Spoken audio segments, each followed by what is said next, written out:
Hi, my name is Calvin Blue, and this is Collision Path U.S. History.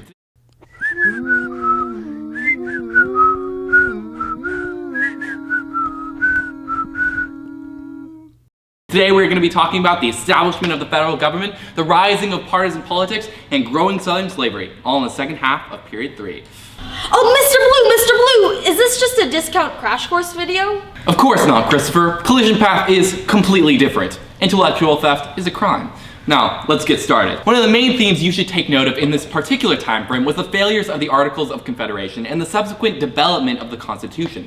Under the Articles of Confederation, the country wasn't really a single united country, but more a loose conglomeration of states.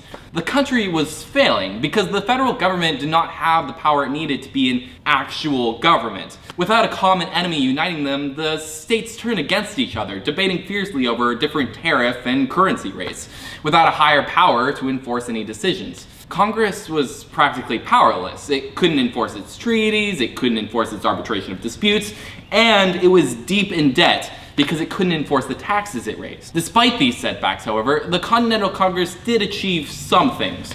In order to raise revenue, they passed the Northwest Land Ordinance, selling off the land in the Old Northwest, setting aside money for schools throughout the territory, and establishing a route for new states to enter the Union on an equal footing with the pre-existing states.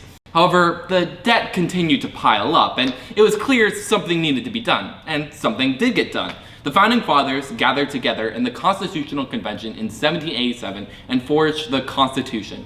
The document called for the establishment of a central federal government that actually had power over the states, and would be able to unify the country and protect them from future emergencies or wars. However, this was highly controversial at the time, and so in order to assuage states' fear of oppressive central power, the founders implemented the separation of powers to keep the government from growing oppressive or corrupt, in addition to adding the Bill of Rights to protect the rights of the people.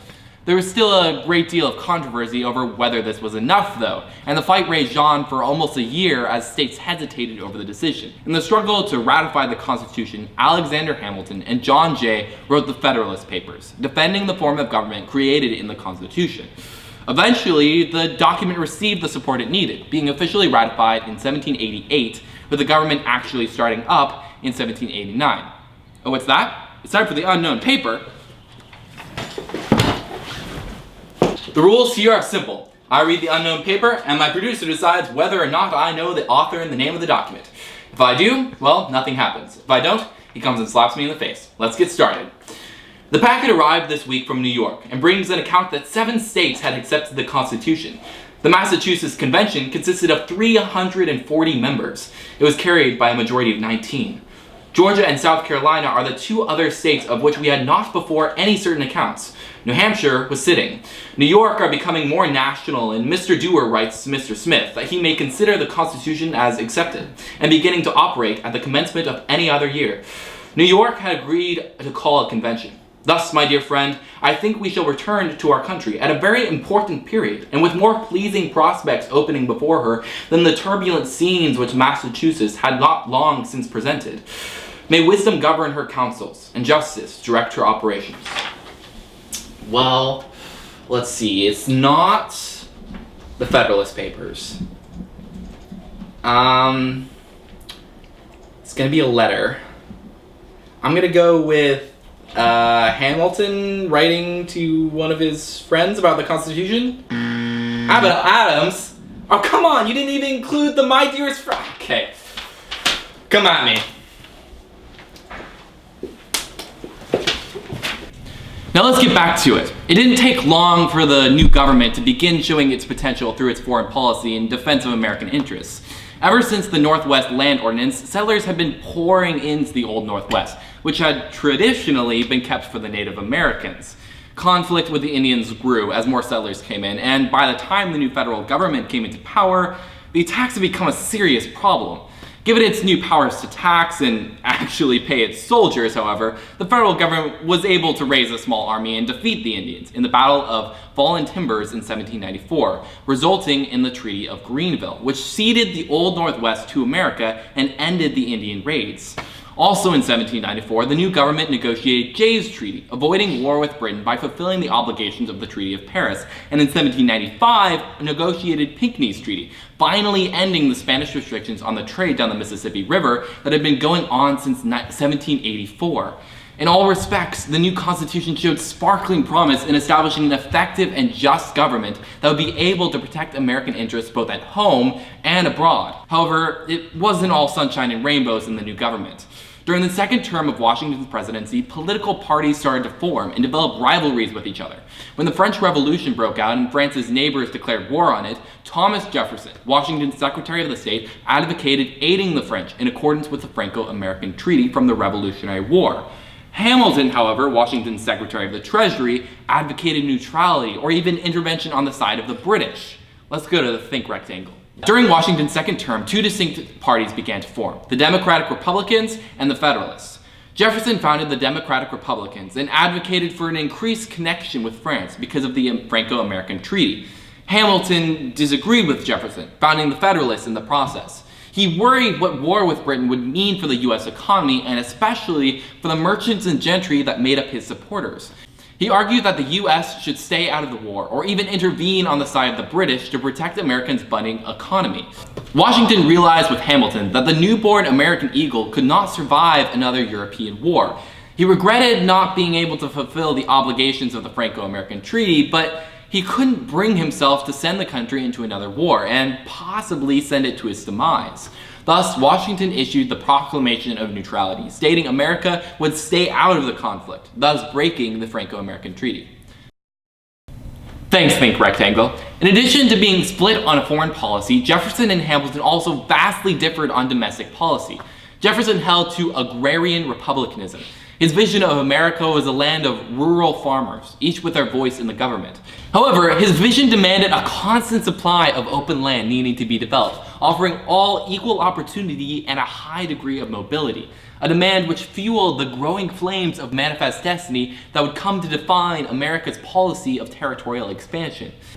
In addition, Jefferson's view of the common man as a patriotic citizen contributing to the government required a new standard of education, giving rise to the idea of Republican motherhood, in which it was the woman's, and especially mothers', responsibility to educate men so that they can contribute to their government.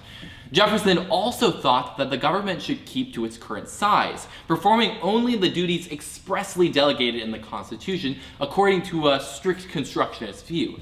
Hamilton, however, saw the future of the government in manufacturing and trade and thought it necessary for the federal government to grow in size according to a loose constructionist view in order to facilitate the growth of the country and especially the growth of the economy. While he was the Secretary of the Treasury, Hamilton began implementing some of his vision through his financial plan. He established a national bank in 1795, assumed the state's foreign debts from the Revolutionary War, giving America a good credit rating abroad, and focused on developing the industrial economy and manufacturing. However, assuming the state debt meant that federal taxpayers had to pay for that debt, primarily through tariffs, which harmed farmers the most, instilling in them a hatred of Hamilton, which absolutely ruined his chances for the presidential election of 1797. Realizing this, the Federalist Party instead nominated John Adams and were able to win the presidency from Jefferson. However, Federalists still felt a bit nervous about the Jeffersonians, and so passed the Alien and Sedition Acts in 1798, allowing imprisonment of individuals criticizing the government, which just so happened to be the Federalists. People everywhere were outraged, spelling doom for the Federalist Party and losing them the next election and everyone after that. Some people were so outraged that they created the Virginia and Kentucky resolutions, declaring the law null and void in their respective states, beginning the idea of the compact theory, that since states ratified the initial constitution, they ultimately superseded the federal government's authority. Now, along with the rivalries and disagreements of the political parties, guess what other dark and evil stain on Americans' history was growing? That's right, slavery. In 1793, a certain Eli Whitney you may have heard of before invented a little device called the cotton gin. Now, some might think with the invention of a labor-saving device we wouldn't need as many slaves, but the opposite occurred. With the cotton gin, growing cotton became much more profitable and worthwhile, and soon the South was brimming with hundreds of thousands of acres of this new labor-intensive cash crop. And who's gonna grow that stuff? Me? No way. I'd rather enslave someone else to do it. But just as slavery began increasing its importance in the South, cue the foreshadowing, it began falling out of favor in the North. The Northwest Ordinance had banned slavery in the Northwest Territory. In 1780, Pennsylvania passed the Pennsylvania Gradual Emancipation Law, and other northern states that had traditionally allowed slavery began to follow suit. The Constitution lifted the country out of the perils of a loose league of friendship and unified the country, giving it the strength it needed to deal with the issues at hand. However, it didn't make it clear where the government should go from that point, and left it to be fought over in the political arena, and eventually, as a rivalry between the South and the North began to grow, on the battlefield. Thanks for watching. We'll see you next week when we start on Period 4 and the growth of the early republic. Collision Path is a complete spoof of Crash Course, in case you couldn't guess. Go check them out in the doobly-doo. We're directed and edited by Katelin Tharp and produced by Moussa. Our script is written by Katelin Tharp and myself and edited by Moussa and Gitika Chaudry. Our in-house student was Christopher Api. Our wonderful graphics are done by the Think Rectangle team. My name's not actually Calvin Blue, but Calvin DeGraaf. Stick around for some review questions about this unit. Thanks for watching, and as they say in my hometown, it's gonna rain tomorrow. Stay inside.